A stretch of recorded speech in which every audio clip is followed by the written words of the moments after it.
A'udzubillahi minasyaitonirrajim. Bismillahirrahmanirrahim. Assalamualaikum warahmatullahi wabarakatuh. Jadi insya-Allah hari ini saya akan membentangkan sedikit fasa dalam menyatakan sedekah yang sunat dari kitab Bughyah Al-Tullab karangan Syekh Daud bin Abdullah Al-Fatani, jilid kedua, muka surat 90. Jadi sebagai pendahuluan, bab ini akan membicarakan tentang amalan-amalan sunat bersedekah serta disertakan sekali dengan hadis Nabi yang menganjurkan kita sebagai umat Islam supaya sering bersedekah. Kerana apa? Kerana bersedekah ialah di antara amalan sunat yang sangat-sangatlah dianjurkan dan sangat digalakkan oleh umat Islam, tidak kira status taraf hidup mereka, sama ada mereka itu kaya ataupun miskin, mereka itu beruang ataupun tidak beruang. Jadi kita sebagai umat Islam sangat digalakkan untuk bersedekah kerana sangat banyak manfaat, fadilat dan kelebihan dalam bersedekah. Jadi amalan yang mulia ini bukan sahaja digalakkan kepada orang kaya, tetapi mereka yang berpendapatan rendah seperti yang saya sudah ulas tadi disarankan melakukan menurut kadar kemampuan masing-masing. Jadi kalau contoh orang yang miskin, maksud saya orang yang tidak mempunyai berkemampuan sangat untuk bersedekah terlebih banyak, jadi cukup sahaja sedekah mengikut kemampuan dia sahaja. Seterusnya Nabi Muhammad SAW bersabda, tangan di atas maksudnya orang yang memberi itu lebih baik daripada tangan yang di bawah. Oleh itu, setelah bersedekah, kita juga disarankan agar tidak mengungkit segala pemberian kerana perbuatan itu sangatlah dimungkiri oleh Allah Subhanahu Wa Taala.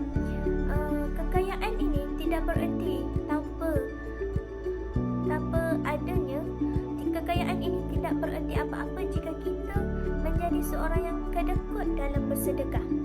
Oleh itu, jika kita bersedekah pula, kita tidak digalakkan untuk mengungkit-ungkit pemberian ataupun menunjuk-nunjuk pemberian yang kita telah sedekahkan kepada orang lain. Setiap kebaikan yang sama ada dalam bentuk situasi fizikal, sebenarnya sedekah, amalan sedekah juga lambang kebenaran iman kerana makna sedekah itu sendiri bermaksud benar. Sekecil mana pun sumbangan yang dihulurkan, ia bermakna sangat cukup kepada si pemberi. Maksudnya orang yang memerlukan sangat bersyukur jika kita memberi ataupun bersedekah kepada mereka walaupun ia hanya sekecil cuma, kerana ia dapat membawa satu kebahagiaan walau ia hanya sekecil yang kita nampak. Jadi kita akan masuk kepada transliterasi teks. Yang pertama, saya akan menerangkan tentang fasal dalam sunat bersedekah. Ini merupakan satu fasal dalam menyatakan sedekah yang sunat. Maksudnya pada bab ini akan diterangkan dan akan dibincangkan lebih mendalam bahawa amalan bersedekah itu adalah perkara yang sunat dilakukan oleh Islam. Jadi seterusnya, bersedekah merupakan sunat muakkad. Seperti yang kita tahu, sedekah ini merupakan sunat muakkad.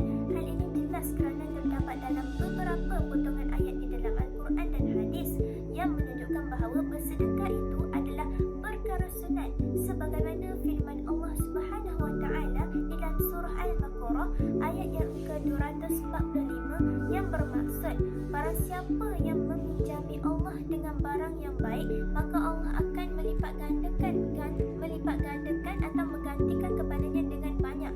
Allah menahan dan melapangkan rezeki kepada hamba-Nya setelah kamu dikembalikan.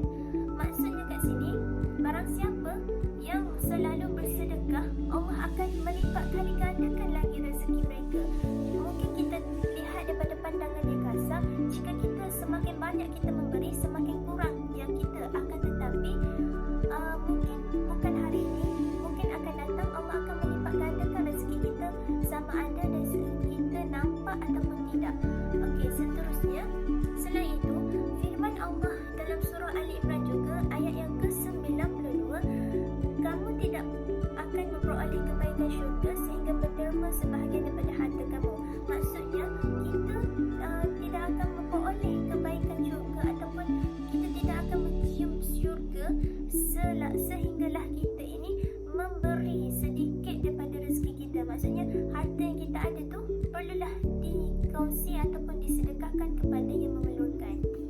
Okey, seterusnya amalan sunat bersedekah ini bukan sahaja terdapat di dalam ayat Al-Quran, akan tetapi banyak juga hadis-hadis Nabi yang berbunyi, barang siapa yang memberi makan kepada orang yang lapar, maka Allah akan menggantikan dia dengan buah-buahan dari syurga. Dan barang siapa yang memberi minuman kepada mukmin yang dahaga, maka Allah akan memberi minuman kepadanya pada hari kiamat dari minuman yang terpilih lagi sempurna. Dan barang siapa yang memberi pakaian kepada mereka yang bertelanjang, maka Allah akan memakaikan mereka dengan pakaian syurga. Kerana maksudnya Allah akan memakaikan mereka dengan pakaian hijau di dalam syurga, kerana pakaian syurga itu merupakan warna hijau.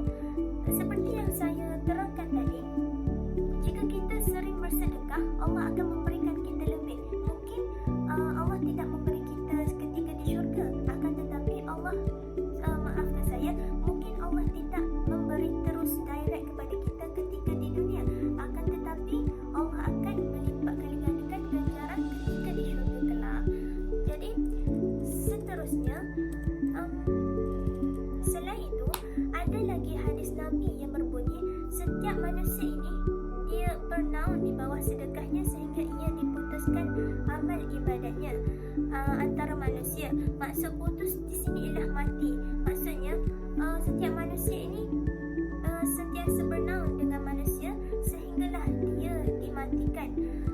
Jadi sebagaimana kita tahu, ketika seseorang meninggal dunia, mereka akan meninggalkan 3 perkara, iaitu anak yang soleh, maksudnya anak yang mendoakan kedua ibu bapanya, ilmu yang bermanfaat, dan juga sedekah yang jariah. Maksudnya sedekah ini termasuk dalam ketiga-tiga perkara ini.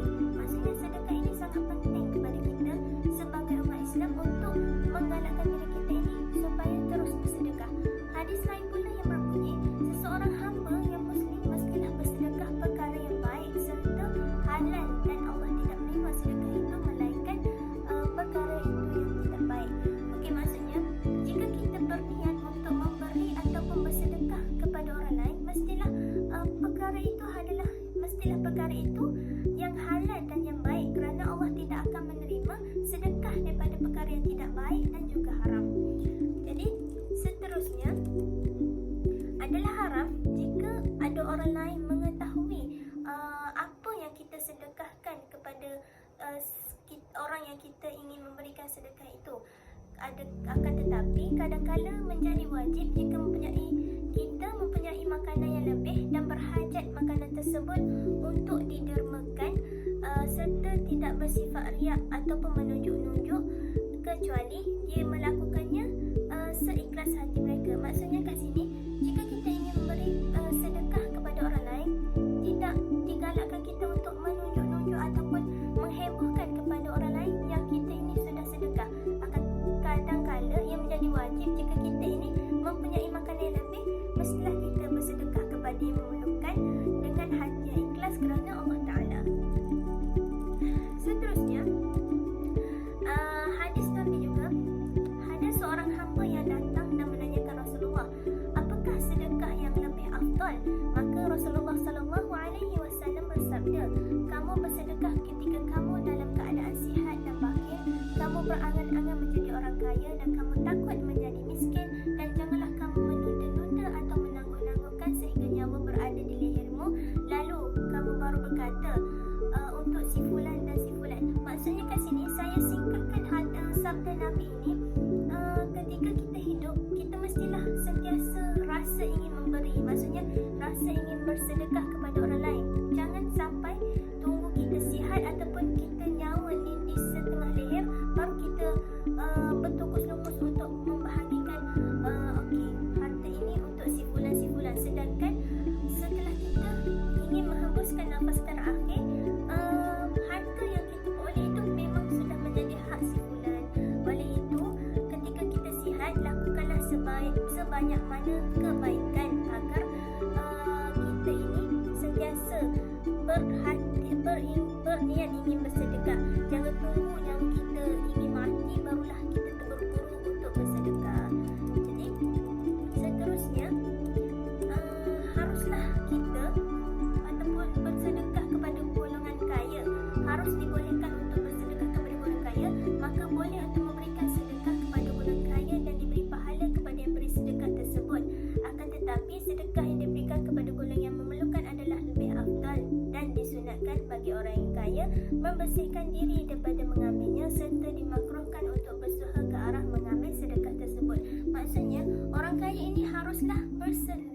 banyak bersedekah kepada yang memerlukan.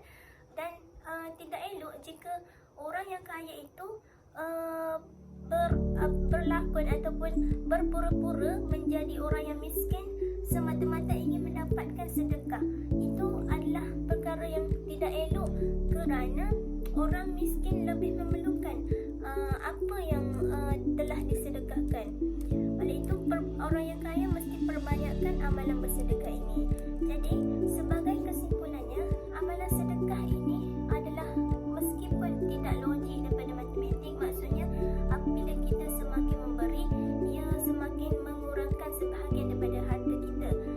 Apabila kita memberikan ianya kepada orang lain, sebenarnya ia sedemikian dalam pandangan Islam adalah tidak benar, kerana semakin kita memberi, semakin kita memberi, semakin Allah menambahkan rezeki kita.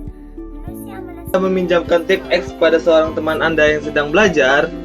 dipanjangkan umur serta mencegah daripada kematian buruk atau dalam keadaan tidak beriman. Oleh itu, kita mestilah niat untuk mati dalam keadaan husnul khatimah. Sebab itulah sedekah ini terlalu banyak manfaat dan kelebihannya. Selain kebaikan di dunia, amalan bersedekah juga menjanjikan kelebihan di akhirat. Sesungguhnya mereka yang rajin bersedekah akan mendapat naungan daripada panas terik di padang mahsyar dan mendapat pendidih daripada api neraka. Oleh itu, perbanyakkanlah amalan sedekah